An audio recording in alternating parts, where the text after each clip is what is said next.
আসসালামু আলাইকুম প্রিয় দর্শকবিন্দু।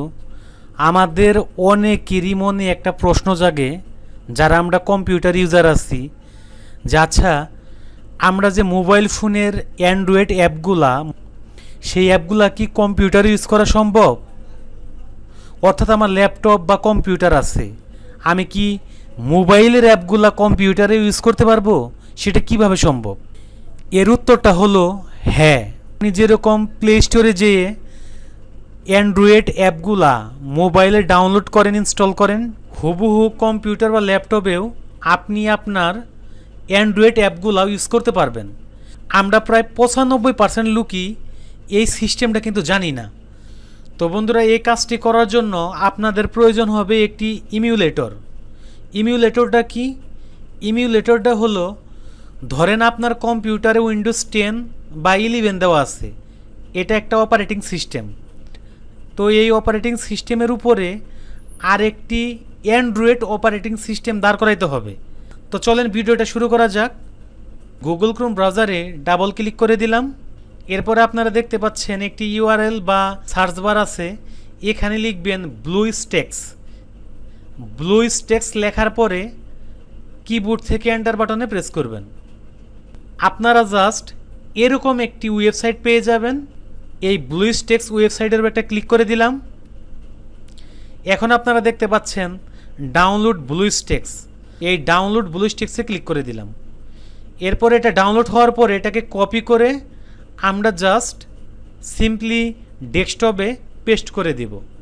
আমরা এখন এই ইমিউলেটরকে ডাবল ক্লিক করে ওপেন করব। লেখা আসছে চেকিং ইউর সিস্টেম। এরপরে আমরা অ্যাগ্রি অ্যান্ড ইনস্টল নামে একটা অপশন আছে, এখানে আমরা একটি ক্লিক করে দিব। আপনাদের এটা আপনাদের ইন্টারনেট স্পিড অনুযায়ী অনেক সময় লাগতে পারে। তো আমি ভিডিওটা ছোটো করার স্বার্থে এটার স্পিডটা অনেক বাড়াই দিয়ে সময়টাকে কমাইয়া নিয়ে আসছি। তো এরকম আপনাদের যে অপশনগুলাই চাবে ডাউনলোডিং এটা পুরো সিস্টেমটা হইতে দিবেন, ঠিক আছে? তো পুরো সিস্টেমটা ওর মতো নিয়ে নিবে। নেওয়া হয়ে গেলে এটা অটোমেটিক্যালি ওপেন হয়ে যাবে। তো আপনি যদি এই স্ক্রিনটাকে ফুল স্ক্রিন করতে চান, এই ম্যাক্সিমাম চিহ্নের উপরে আপনি একটি ক্লিক করে দিবেন। ক্লিক করার পরে বন্ধুরা, আপনি কিন্তু কোনোভাবেই ব্যাকে যেতে পারবেন না। এজন্য আপনারা কিবোর্ড থেকে F11 প্রেস করলে আবার ব্যাকে যেতে পারবেন। এটা একটু মাথায় রেখেন, হ্যাঁ। এখন আমরা এখান থেকে আমাদের ফাংশনাল কিছু সেটিং করব। যেমন এখানে মাই গেমস আছে, মাই গেমসে ক্লিক করে দিব। এরপরে দেখতে পাচ্ছেন সিস্টেম অ্যাপ, এখানে একটা ক্লিক করে দিব।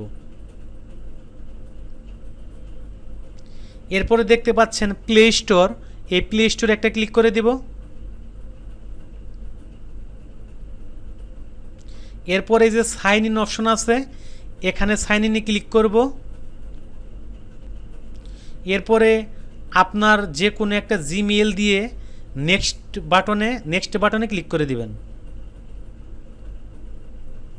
এরপরে জিমেইলের যে পাসওয়ার্ড আছে সেটা দিয়ে দিবেন। এরপরে আই অ্যাগ্রি বাটনে ক্লিক করে দিবেন।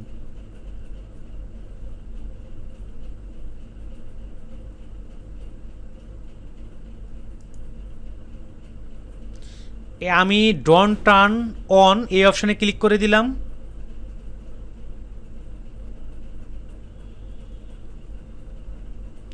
দেখেন আপনার মোবাইল ফোনে যেরকম প্লে স্টোরে মোবাইলের অ্যাপগুলো দেখায়, দেখেন এখানে ফেসবুক, টিকটক, হইচই, PUBG, chat GPT, Canva, imo, zoom, WhatsApp, YouTube, এখানে কিন্তু প্লে স্টোরে মোবাইলে যেরকম হুবহু কিন্তু সেরকমই আপনারা দেখতে পাচ্ছেন। তো আমি এখন একটি অ্যাপ ইনস্টল করে দেখাবো আপনাদের। আমি প্রথমে সার্চ অপশনে লিখলাম ট্রফি। তো এরপরে এই যে আপনারা দেখতে পাচ্ছেন ইনস্টল নামে একটা অপশন আছে, এখানে ক্লিক করে দিলাম। দেখেন আমার কিন্তু ট্রফি অ্যাপসটা ইনস্টলিং হচ্ছে। এখন আমি যদি এখান থেকে ওপেন করতে পারি, আবার ডেস্কটপে যেয়েও আমি কিন্তু এটা ওপেন করতে পারি। দেখেন এই যে টফি, এটা কিন্তু আমার ইনস্টল হয়ে গেছে। তো আমি এখন টফির উপরে ডাবল ক্লিক করে দিব। দেখেন মোবাইলে যেরকম প্রিভিউ আসে, আমার কিন্তু কম্পিউটারে ঠিক সেমভাবে একই প্রিভিউ আসছে। তো এইভাবে আপনারা মোবাইল ফোনের যে কোনো অ্যাপ আপনার কম্পিউটারে খুব সহজেই আপনি কিন্তু রান করতে পারবেন। তো এই যে আপনারা ডান পাশে অনেকগুলা চিহ্ন দেখতে পাচ্ছেন, যেমন এখানে স্ক্রিন রেকর্ড করার অপশন আছে। এগুলো আপনারা একটু নিজে থেকে একটু ক্লিক করে করে দেখে নিন যে কোনটার কি কাজ। তো বন্ধুরা, আজকের ভিডিওটা যদি আপনাদের ভালো লেগে থাকে, ভিডিওতে লাইক কমেন্ট শেয়ার করতে ভুলবেন না।